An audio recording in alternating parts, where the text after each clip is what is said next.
깊은 밤이었다. 가로등이 없는 외곽 지역, 어둠 속을 달리던 윤호의 차는 먼지 자욱한 비포장도로로 접어들었다. 여름이 끝난 후 특유의 차가운 공기가 창문 너머로 스며들었고 달빛조차 희미한 구름의 가려길은 더욱 음산해 보였다. 고고학자인 정윤호는 차 안에서 살짝 떨리는 손을 다잡으며 운전대를 잡고 있었다. 이런 한밤중에 도대체 왜 이런 외진 곳으로 날 부른 거야? 교수님, 그는 혼잣말로 투덜거렸다. 며칠 전 그가 존경하던 고고학 교수 최규성에게 전화가 왔다. 교수는 급하게 윤호를 만나야 한다며 자신이 어릴 적 살던 외딴 저택으로 오라고 부탁했다. 그곳에 고대 유물이 보관되어 있는데 윤호가 직접 확인해야 할 만큼 중요한 발견이라는 것이었다. 평소 교수와 함께 유물 연구를 해오던 윤호는 그 말을 믿고 길을 나섰지만 장소가 점점 외지고 음산해질수록 마음속 불안감이 커져갔다. 차가 멈춘 곳은 무성한 나뭇가지들로 둘러싸인 대문 앞이었다. 철컥철컥 차에서 내린 윤호는 녹슨 대문을 밀었다. 대문이 천천히 열리며 삐걱거리는 소리가 어둠 속으로 울려 퍼졌다. 윤호는 무심코 고개를 돌려 주변을 살폈다. 이곳은 이미 오랜 세월 동안 사람이 살지 않은 듯 정원은 잡초로 뒤덮여 있었고 낡은 벤치와 부서진 분수대는 저택의 과거 영광을 잔인하게 조롱하고 있는 듯 보였다. 저택은 더 위압적이었다. 높다란 기둥과 어두운 창문들은 마치 무언가를 감추고 있는 듯했다. 여기 정말 사람이 산 적이 있었나? 윤호는 낮은 목소리로 중얼거렸다. 그가 저택 문 앞에 다다랐을 때 문이 저절로 열렸다. 안에서 나오는 희미한 빛이 어두운 밤을 비추며 윤호의 그림자를 길게 느렸다. 문가에는 윤호의 은사인 최규성 교수가 서 있었다. 교수는 언제나처럼 반듯한 태도를 유지하며 윤호를 반겼다. 어서 와라, 윤호야. 교수님 여기까지 오게 하시다니 생각보다 음침한 곳이네요. 윤호는 떨리는 목소리로 농담을 건넸다. 하하, 오래된 곳이라 그런가. 하지만 이런 분위기가 연구엔 딱이지 않겠니? 교수는 웃으며 윤호의 어깨를 두드렸다. 교수의 안내로 저택 내부로 들어간 윤호는 내부를 둘러보았다. 저택 안은 오래된 가구와 벽난로, 먼지가 켜켜이 쌓인 고풍스러운 장식들로 가득했다. 하지만 그런 고풍스러움이 매력적이라기보다 음침함을 더했다. 천장에서 늘어진 샹들리에는 빛을 제대로 내지 못하고 깜빡이고 있었다. 이 저택은 내가 어릴 때 살았던 곳이다.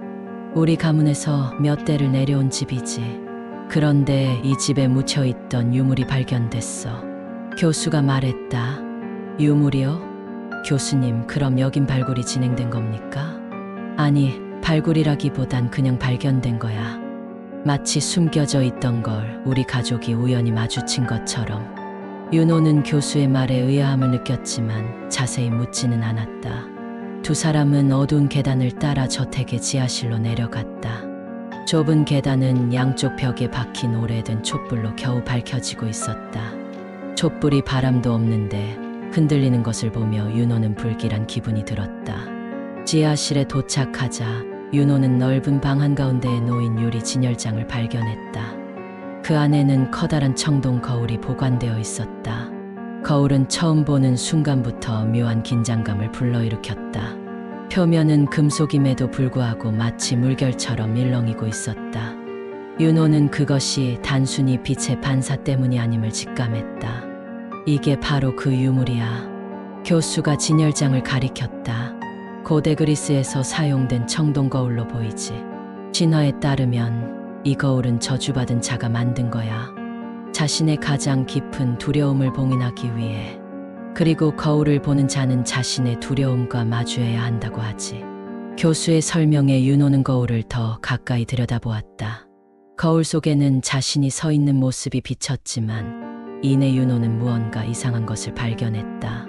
거울 속 자신의 뒤편에는 아무도 없는데 희미한 사람의 형체가 보였다. 윤호는 깜짝 놀라며 뒤를 돌아봤지만 지하실은 여전히 고요했다. 봤지? 저거다. 단순한 유물이 아니야. 거울 속에 뭔가 있어. 교수는 흥분한 듯 말했다. 이건 단순한 고대 유물이 아니라 살아있는 유물 같아요. 윤호는 무언가 숨이 막히는 듯한 기분을 느끼며 진열장에서 손을 뗐다. 윤호는 뭔가 꺼림칙한 기운을 느꼈다. 거울이 그저 물건이 아니라 그 자체로 존재감을 가지는 듯했다. 교수는 윤호를 안심시키려는 듯 말했다. 이 거울은 내가 오랜 세월 동안 연구해온 것 중 가장 흥미로운 대상이야. 내가 이걸 좀 더 분석해보면 좋을 것 같아서 부른 거고. 하지만 윤호는 단순히 연구 대상 이상으로 이 유물이 위험하다는 것을 느꼈다. 교수님, 이 거울 정말 안전한 건가요? 교수는 한참 침묵하더니 윤호를 보며 알 수 없는 미소를 지었다. 내가 알아낼 거라고 믿는다, 윤호야. 그 말과 함께 교수는 갑작스레 자리를 떠났다. 잠깐 다른 준비를 해야겠군. 넌 이 거울을 좀 더 관찰해 보도록 해. 윤호는 홀로 지하실에 남았다.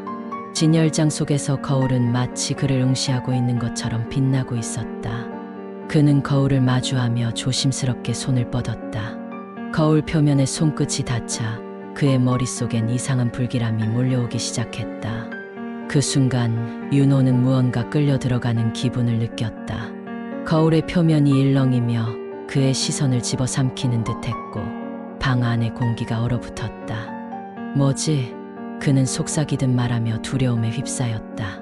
거울은 이제 단순한 유물이 아니라 그 안에 무언가 살아있는 비밀을 간직한 채 그를 시험하기 시작한 듯했다. 지하실의 문이 닫히고 윤호는 고요한 어둠 속에 홀로 남겨졌다. 진열장 속에서 희미한 빛을 발하는 거울은 마치 살아있는 생물처럼 윤호를 응시하고 있는 것 같았다. 그는 한 걸음 뒤로 물러섰지만 알 수 없는 이끌림에 다시 거울 앞으로 다가섰다. 손끝이 거울 표면을 향하자 이상하게도 주변 공기가 차갑게 변하는 것을 느꼈다. 마치 지하실 전체가 생명을 잃은 듯 고요해졌다. 이건 단순한 유물이 아니야. 윤호는 스스로에게 중얼거리며 손을 떼려 했다. 하지만 그 순간 거울이 갑자기 일렁이며 물결처럼 흔들리기 시작했다. 빛이 어두운 방 안을 가득 채웠고 윤호는 눈을 감았다. 눈을 뜬 윤호는 자신이 전혀 다른 공간에 서 있다는 것을 깨달았다. 사방은 짙은 안개와 어둠으로 뒤덮여 있었다. 발밑은 차가운 대리석처럼 단단했지만 사방은 끝이 보이지 않는 허공으로 이어져 있었다. 주변에서 희미한 속삭임이 들려왔다. 그것은 바람 소리가 아니라 윤호의 이름을 부르는 낮고 으스스한 목소리였다.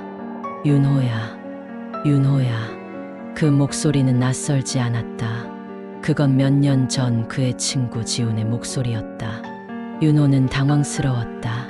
지훈은 과거 한 고고학 프로젝트에서 윤호와 함께 일했지만 위험한 탐사 도중 사고로 목숨을 잃었다.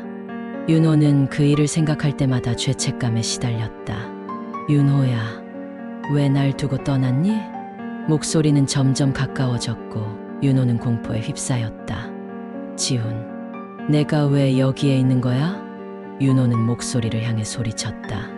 그러나 대답 대신 어둠 속에서 지훈의 형체가 서서히 나타났다.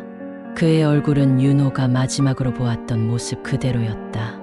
그러나 눈빛은 차갑고 공허했다. 지훈은 윤호를 똑바로 바라보며 다시 말했다. 왜 나를 두고 갔어? 왜 넌 혼자 살았지? 윤호는 뒷걸음질 치며 변명했다. 그건 어쩔 수 없었어. 상황이 너무 급박했고 나도 위험했어.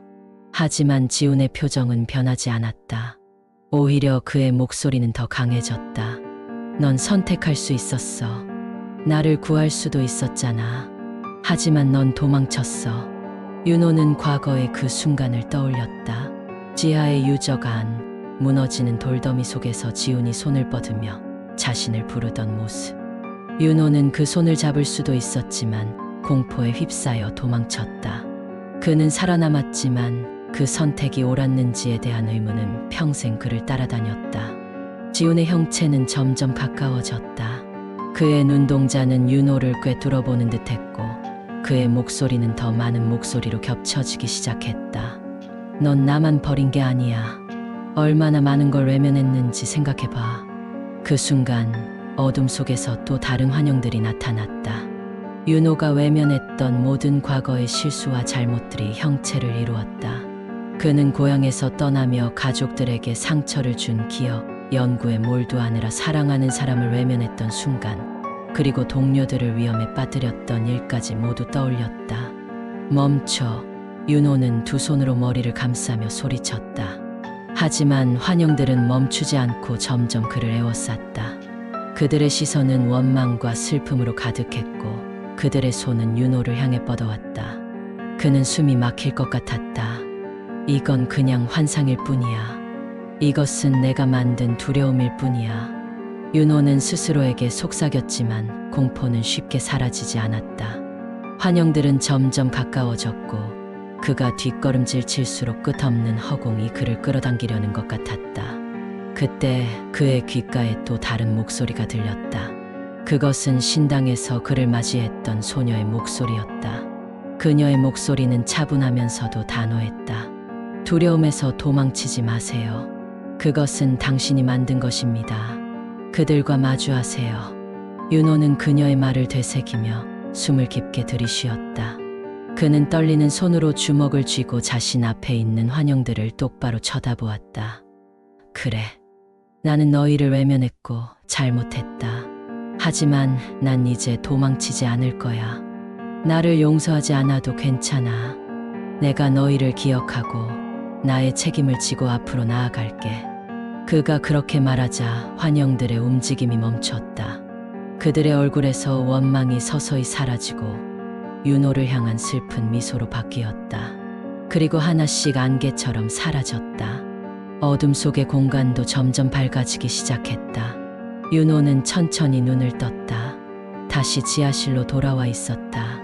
거울은 더 이상 일렁이지 않았고 마치 모든 힘을 잃은 것처럼 고요했다. 하지만 윤호는 그 고요 속에서 자신이 얻은 깨달음을 느낄 수 있었다. 그는 과거의 두려움과 마주했고 그것을 인정함으로써 앞으로 나아갈 힘을 얻었다. 그는 거울을 바라보며 혼잣말로 말했다. 고맙다. 나 자신을 깨닫게 해줘서. 그의 마음속 공포와 죄책감은 더 이상 그의 발목을 붙잡지 못할 것이었다. 윤호는 지하실에 홀로 남아 있었다. 조용해진 방 안에서 진열장 속의 청동 거울은 더 이상 일렁이지 않았지만 그 표면은 여전히 윤호를 응시하는 듯한 기묘한 느낌을 풍겼다. 그는 거울 앞에 서서 자신의 두려움과 마주한 방금 전의 경험을 되새기고 있었다. 온몸에 남은 공포의 잔여감이 그의 숨결과 함께 흐려지는 것 같았다. 그러나 긴장이 풀릴 새도 없이 방 안에 있던 모든 촛불이 한꺼번에 꺼졌다. 순식간에 암흑이 방을 삼켰고 차가운 기운이 사방에서 밀려왔다. 윤호는 숨을 골랐지만 다시금 거울에서 느껴지는 강렬한 에너지가 방을 휘감으며 그의 시선을 끌어당겼다. 그 순간 거울에서 환한 빛이 뿜어져 나오며 방 안을 가득 채웠다. 눈을 감았다 뜨자 윤호는 또 다른 공간에 서 있었다. 이번엔 한없이 넓고 고요한 공간이었다. 발밑은 물처럼 반짝였고 위아래 구분 없이 끝없는 어둠과 빛이 교차하고 있었다. 이 초현실적인 세계는 마치 그의 마음속 깊은 곳을 들여다보는 듯했다. 앞쪽에 거대한 석상이 서 있었다. 그것은 마치 고대 신화를 연상케 하는 강렬한 형상이었다. 눈은 섬광처럼 빛났고 입술은 굳게 닫혀 있었다. 석상의 존재감은 단순히 위압적인 것을 넘어선 신성함과 엄숙함을 풍겼다. 윤호가 그 앞에 서자 석상의 입이 천천히 열렸다.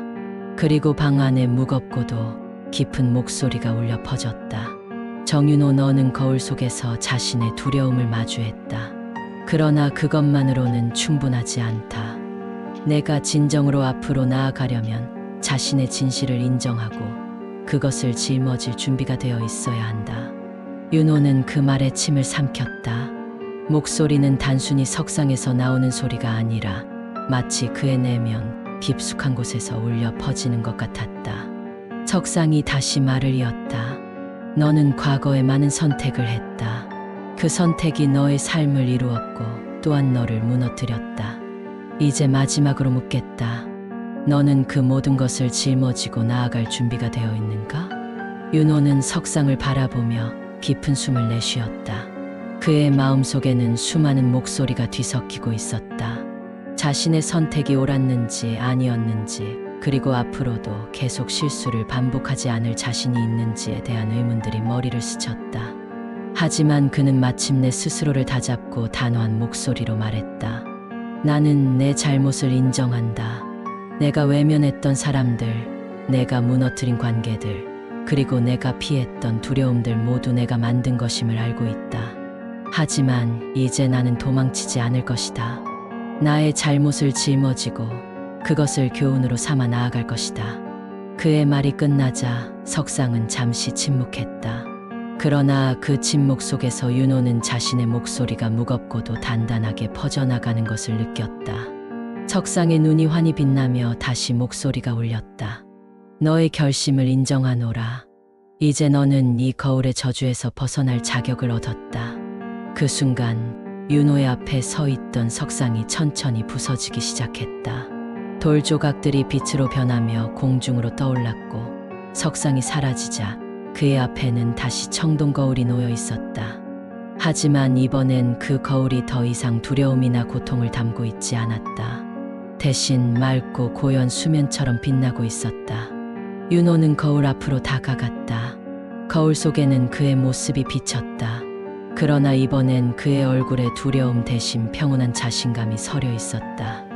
그는 자신의 얼굴을 보고 미소 지으며 말했다. 이제 나는 나 자신을 받아들일 수 있을 것 같다. 그때 뒤에서 부드러운 목소리가 들려왔다.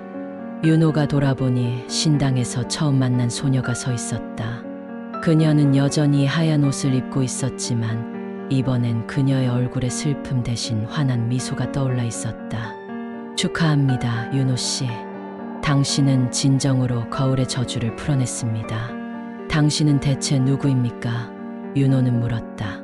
소녀는 그의 질문에 차분히 대답했다. 저는 이 거울에 갇혀있던 영혼입니다. 과거의 잘못을 인정하지 못한 채 산신의 심판을 받았던 사람이지요. 하지만 당신의 용기가 저를 해방시켰습니다. 당신은 자신의 두려움을 마주하고 그것을 뛰어넘었습니다. 이제 저도 이곳에서 벗어날 수 있습니다. 소녀는 윤호를 향해 고개를 숙이며 말했다. 당신의 여정에 축복이 있기를.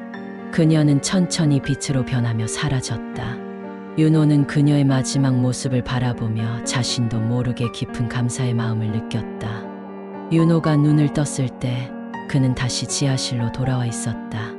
지하실은 처음 그가 왔을 때보다 훨씬 밝아 보였다.